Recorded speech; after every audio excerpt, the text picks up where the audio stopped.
Welcome to the Action Network studio in New York City. I'm Maria Marino, and this is Green Dot Daily. We're live every weekday at 3 Eastern on the Action app. And if you're watching on YouTube, make sure you've hit subscribe. Today on the show, all the Monday Night Football props you can handle from Charlie DiSturco, Gilles Gallant, and Prop Bet Guy.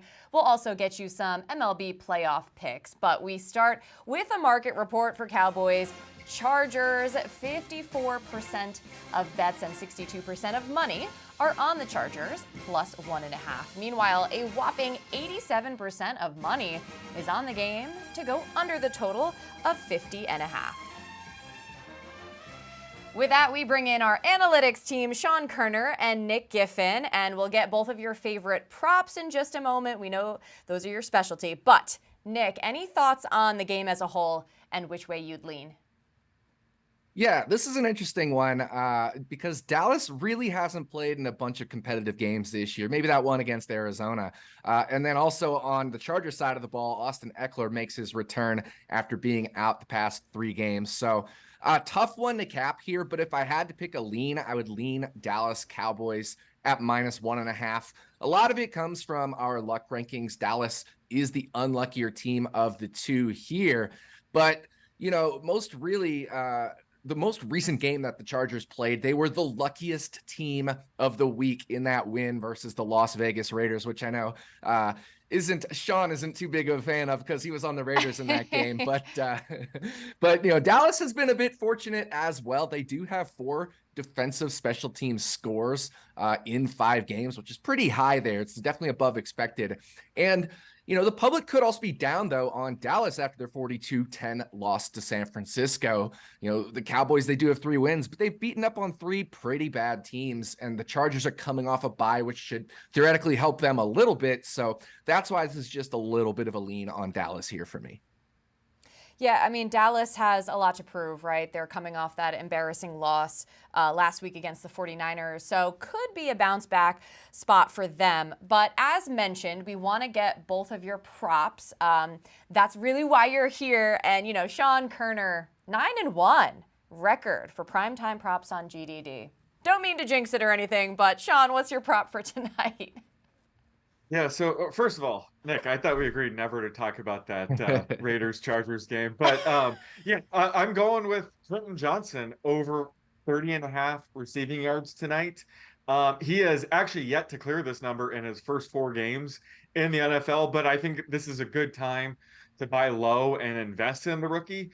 He has a ton of talent, but isn't quite as polished as, you know, some of the other first-round rookies from this year's class. However, you know, after the Mike Williams injury, he has been elevated to 3 wide sets. So he's now a starter. And in week 4, he saw his routes run rate jump up to 70%, which is what we should expect, you know, going forward. Managed to catch just 1 pass for 18 yards. But it happened to be a game, the game that Nick mentioned, where Justin Herbert only attempted 24 passes. So tonight we should see Herbert attempt closer to 35, 40 passes, so the overall volume should be elevated. Plus, the Chargers are coming out of a bye. That's typically when you see rookie wide receivers get a little bit more reps, get a little more comfortable in the NFL, and typically break out after a bye week. And Johnson is the perfect candidate for that. Plus, Josh Palmer popped up on the injury report over the weekend. It looks like he suffered a growing injury late in the week. He should be fine, but if he is limited or has a setback, Johnson would be elevated to 2 wide receiver sets and see his target share increase. So another sneaky angle for the over to hit here. But I was projecting his median closer to 35.5 and definitely love his upside tonight. Well, if you are on board with Sean, you should probably bet that pretty fast because the lines are known to move shortly after he gives his props out. But Nick, how about you? What are you eyeing tonight? Yeah, I'm going to go back to this receptions market, which has been pretty successful for me this year at 6-0. And I'm going to take Austin Eckler under 4.5 receptions. So this is a little bit about the matchup here. So Dallas man marks at the 3rd highest rate in the NFL, plus their combination of the amount they blitz and the amount they get pressure on the quarterback also means RBs tend to have to kind of stay in a little bit more to block rather than run some routes. So that combination is why Dallas so far this year has allowed the 7th fewest targets per game to running backs, after last year allowing the 2nd fewest targets per game. So it's definitely a target volume down spot for Austin Ekeler, which is interesting because last year Ekeler did not play against a single team in the top 11 in terms of preventing targets to running back. So in other words, he faced a really nice schedule last year in terms of volume. So he hasn't faced a team that's been in the top 11 last year. Earlier this year, he did face Miami, which is in the top 11 this year. Now he gets Dallas, but he only had 5 targets versus Miami and 4 receptions. So he stayed under in that one. That's kind of where we have him for this game. So, you know, also really quick, if we want to talk player splits, he's got also some splits with and without Keenan Allen, and with Keenan Allen in, definitely a lower target rate as well. We could do the same with Mike Williams, but Quentin Johnson, you know, kind of as Sean mentioned, is a pretty decent Mike Williams replacement there. So I'm not so sure those splits will be applicable. So I have Austin Ekeler staying under this at around 57.5% of the time, which is about 6.5% better than the best line of around -104 out there. Well, with Ekeler just coming off the injury report, as you mentioned, doesn't hurt for an under. And by the way, we got Bet What Happens live at halftime of Monday Night Football, so you can catch more of Nick's analysis at that time. And also, you both have developed a new in-game tool for player props, So yeah, finding those in-game edges on those player props is what you want. It's only available with an Action Pro account, but we are running a promo right now. You can get $35 off the yearly price for that. So kind of can't lose there. But guys, thank you so much for joining the show. Yeah, this is going to be a really good one to bet live, because there's some nice pace splits in this one, depending on which team's leading. So definitely want to get that in-game player prop tool. Here's a look at the most bet props in terms of tickets for tonight via BetMGM. CD Lamb to score the first touchdown at plus 1,100. Keenan Allen to score a touchdown at even money. Jake Ferguson to go over 3.5 receptions. By the way, 99% of bets are on that over. Tony Pollard over 66.5 rush yards. 99% of bets also on that over. And CD Lamb over 70.5 receiving yards. I'll send it over to Prop Bet Guy for more.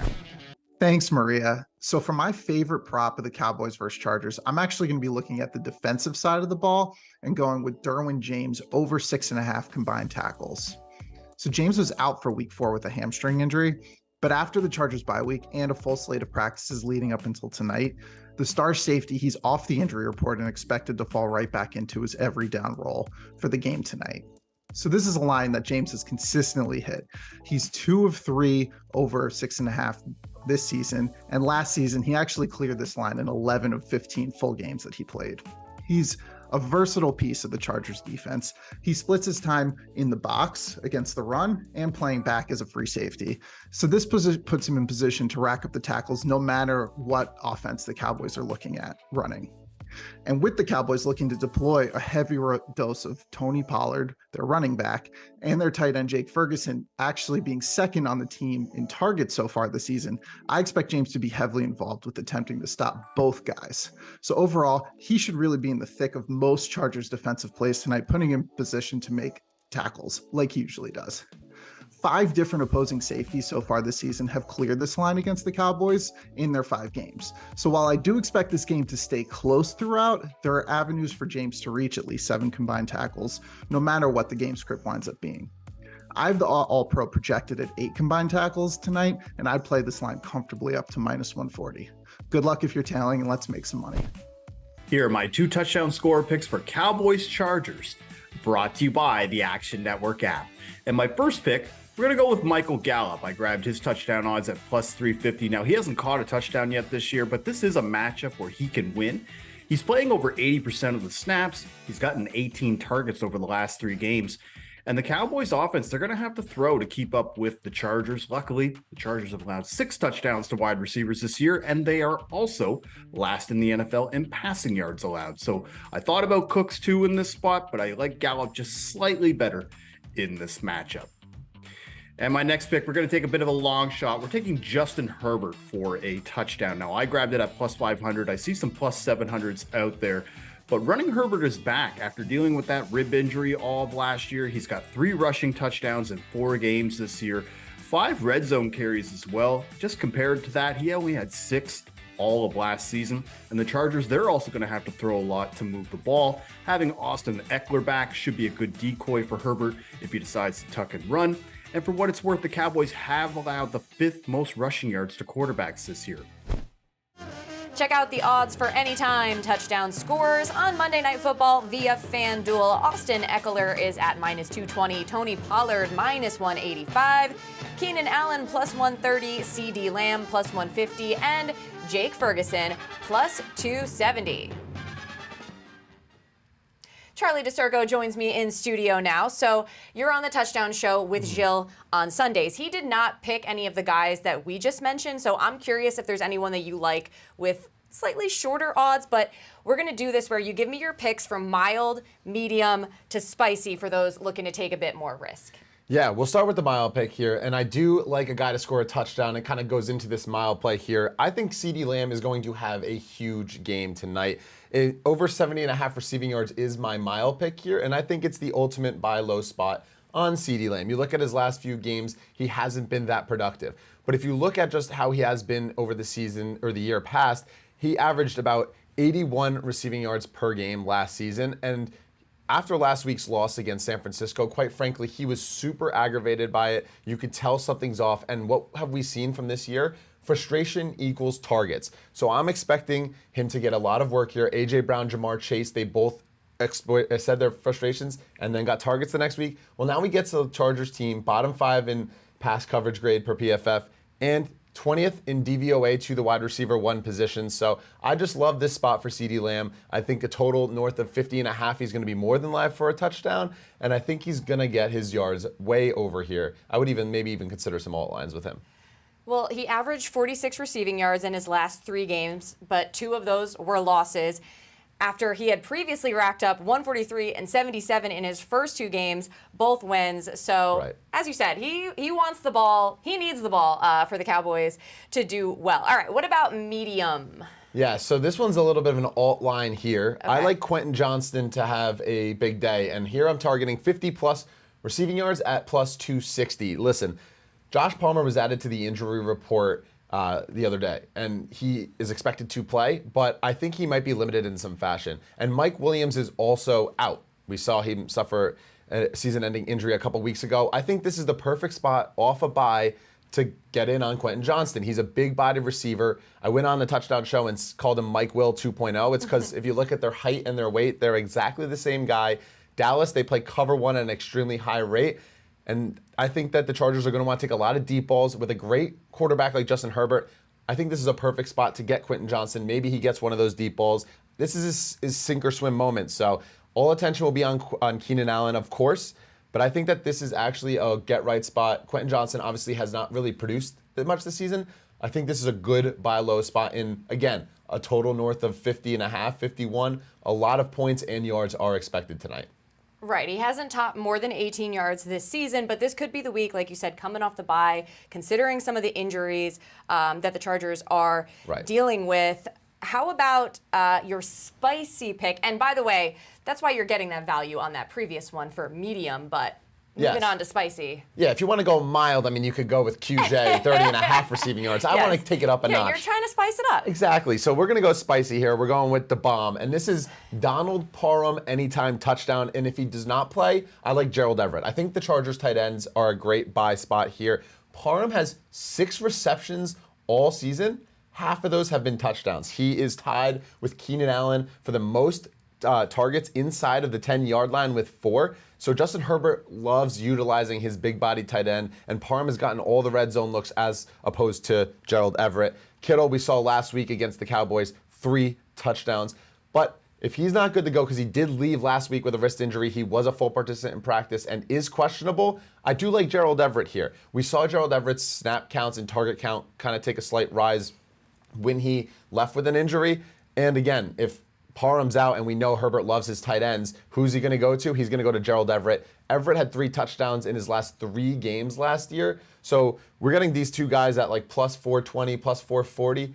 I like buying in on one of these guys with, again, high total, a lot of scoring. Who knows what's going to happen? All the attention is going to be on Keenan Allen, Austin Eckler. I think this is where we see some of these guys kind of sneak in the end zone. Right, and if you were to parlay these at FanDuel, which, by the way, CeeDee Lamb's over is at around 72.5, you're getting odds of over 2,700, over plus 2,700. But which of these is your favorite?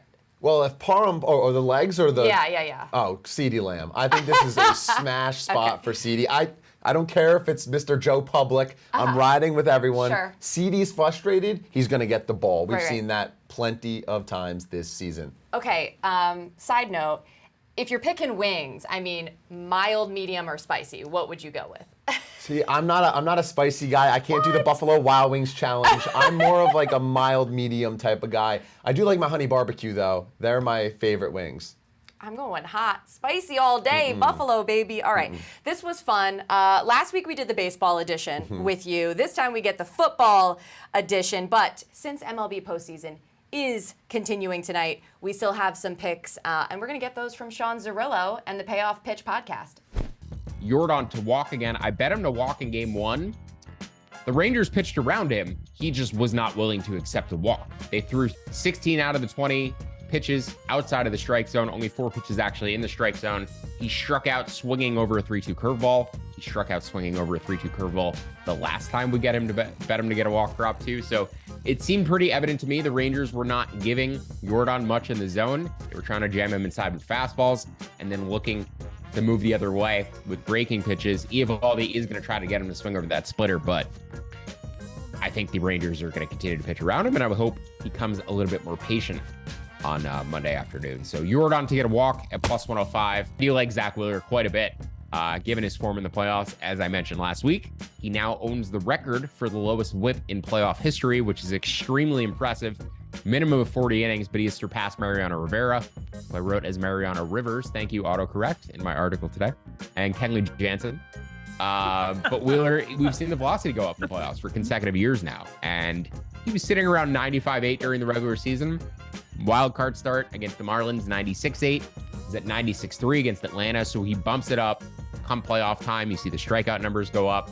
I have the Phillies closer to about minus 180 for the first 5 innings, minus 165 for the full game. So if you get minus 165 for the first 5 and about minus 155 for the full game, that's where I would bet the Phillies too. Remember, any picks we give out here on the show, you can easily reference by following Green Dot Daily in the Action app. We keep track so you don't have to.